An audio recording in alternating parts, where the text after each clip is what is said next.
এই এত গরমের মধ্যে আমার হয়েছে জ্বালা। দেখো আমি এমনিতেই উনুনে রান্না করি, তারপরে আবার জ্বালানি নেই, মানে জ্বালানি থাকতেও নেই বাড়িতে। অনেক কাঠ আছে, এই যে দেখো এত কাঠ আছে, কিন্তু কাঠগুলো কেটে দেওয়ার মতন কেউ নেই। কাঠগুলো কেটে দেওয়ার সময়ই পাচ্ছে না আমার বর। কতবার করে বলছি যে কাঠগুলো কেটে দাও, শুধু পাটকাঠি দিয়ে কি রান্না করা যায় বলো?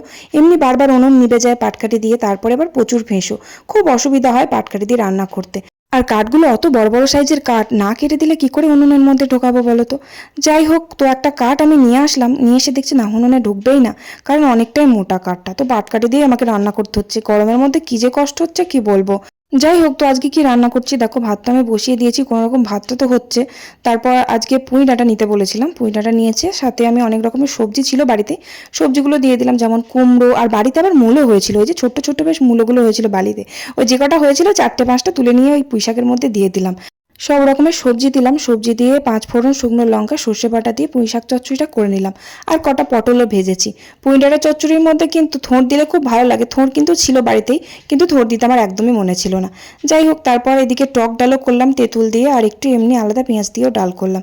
আর মাছ ছিল, মাছটা আলু দিয়ে পটল দিয়ে একটু পাতলা করে ঝোল করলাম, গরমের মধ্যে পাতলা ঝোল খাওয়াই ভালো।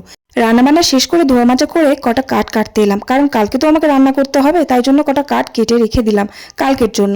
তারপরে এত হাঁপ লেগে গেছে কাঠ কেটে, কি বলবো, একটু ঠান্ডা ঠান্ডা জলকে স্নান করে খেতে বসলাম। ভিডিওটা ভালো লাগলে লাইক করো, টাটা।